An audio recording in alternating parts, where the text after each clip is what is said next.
Radhe Radhe everyone. आधा साल तो लगभग फिनिश होने को आ ही गया। आने वाले 3 मंथ्स सबके लिए बहुत क्रूशियल हैं। जो लोग अपने वर्क प्लेस पर चेंज चाहते हैं या अपनी लाइफ में कुछ स्टेबिलिटी नहीं पा रहे, उन लोगों के लिए कैसा रहने वाला है ये आने वाले 3 मंथ्स, हम अलग अलग मूलांक वालों के लिए एक छोटा सा डिटेल वीडियो बना करके आपको बताने की कोशिश करेंगे कि आपको क्या करना है, आप कैसे अपनी लाइफ को और ज़्यादा बेटर बना सकते हैं, क्या गाइडेंस आपके लिए आ रही है, क्या आपको प्रिकॉशंस रखने हैं। तो सबसे पहले हम स्टार्ट करेंगे मूलांक 1 वालों के लिए कि उनके लिए आने वाले 3 मंथ्स कैसे रहेंगे। मूलांक 1 मतलब जिनका भी जन्म किसी भी मंथ की 1, 10, 19 या 28 को हुआ है तो उनका मूलांक 1 है। तो उनके लिए सबसे पहला जो कार्ड आ रहा है वो है जजमेंट कार्ड।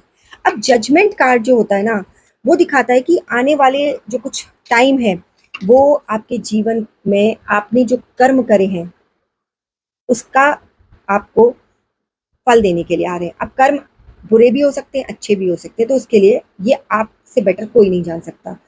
ये समय ट्रांसफॉर्मेशन का है। ट्रांसफॉर्मेशन कोई भी चीज जो बदलाव लाए जीवन में। अब बदलाव अच्छे भी हो सकते हैं, बुरे भी हो सकते हैं, और एक नया अध्याय शुरू होने की पूरी पूरी चांसेस हैं। अब समय आ गया है कि पुराने अध्याय को बंद करके एक नए की शुरुआत की जाए। जो चीजें बहुत लंबे समय से रुकी हुई थी, अब उनका समय आ गया है कि उनमें क्लैरिटी आपको मिले। अब बात करें जब अगर करियर और बिजनेस की, तो अगर करियर में आप इस समय कोई चेंज चाह रहे थे, कोई निर्णय आपको समझ नहीं आ रहा था, तो वो इस समय आप ज़रूर ले सकते हैं।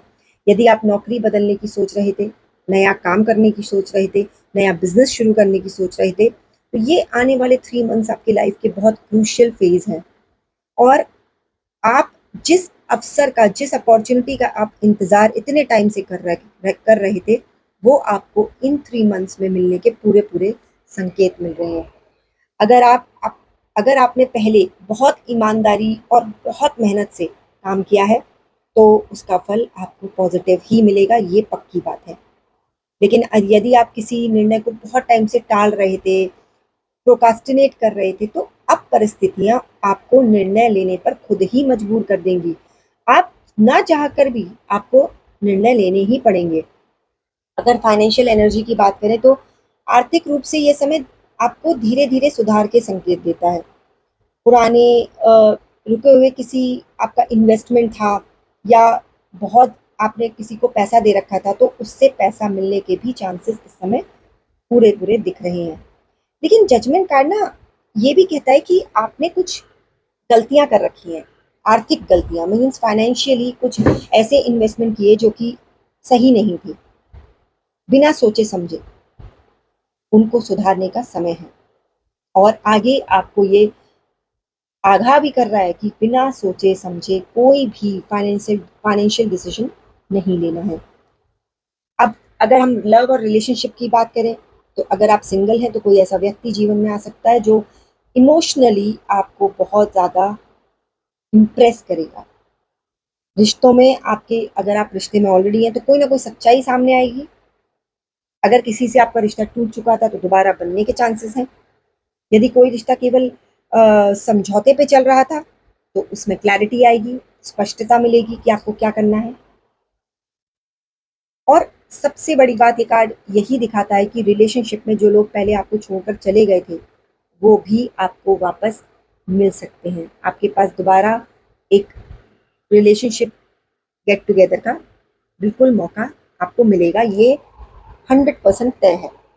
अब हेल्थ की बात करें तो स्वास्थ्य में लापरवाही बिल्कुल नहीं बरतनी है।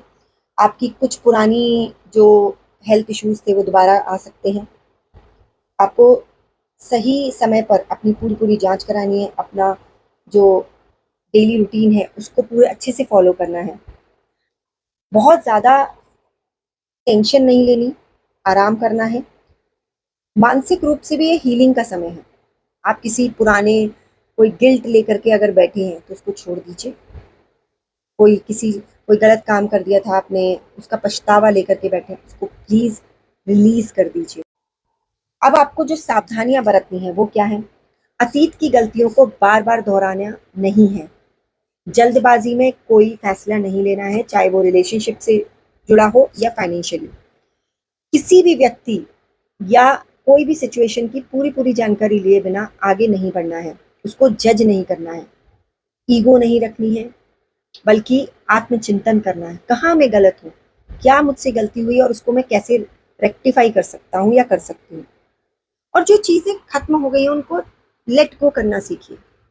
छोड़ दीजिए, उसे पकड़ कर मत बैठिए।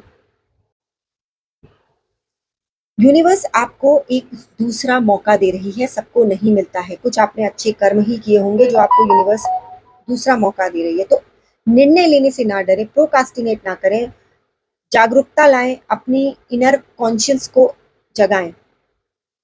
जो आपके जीवन के उद्देश्य के अनुरूप नहीं है, उसको छोड़ दें। लोगों को क्षमा करना सीखें और आगे बढ़ें। अगले 3 महीने मूलांक 1 वालों के लिए नई शुरुआत, आपके कर्मों का परीक्षण, आपकी सेल्फ रियलाइजेशन का टाइम है। और यदि आप ईमानदारी, कॉन्फिडेंस और बिल्कुल क्लैरिटी से आगे बढ़ते हैं, तो यकीन मानिए ये जो 3 महीने आपके जीवन की पूरी दिशा ही बदल देंगे और नए जीवन की शुरुआत का प्रतीक मान रहा है। जो निर्णय आज लेंगे आप, वो कल की नींव रखेंगे। बोएंगे, वही कल पाएंगे। तो मूलांक 1 वालों, टेक डिसीजंस प्रॉपर्ली, डरना नहीं है, प्रोक्रास्टिनेट नहीं करना है, आगे बढ़ो। जीवन बहुत खुशहाल है। अपने लिए सोचना कोई बुरी बात नहीं। सोचो और सेल्फ अवेकनिंग का टाइम है ये, इसको यूज़ करो। Thank you. राधे राधे।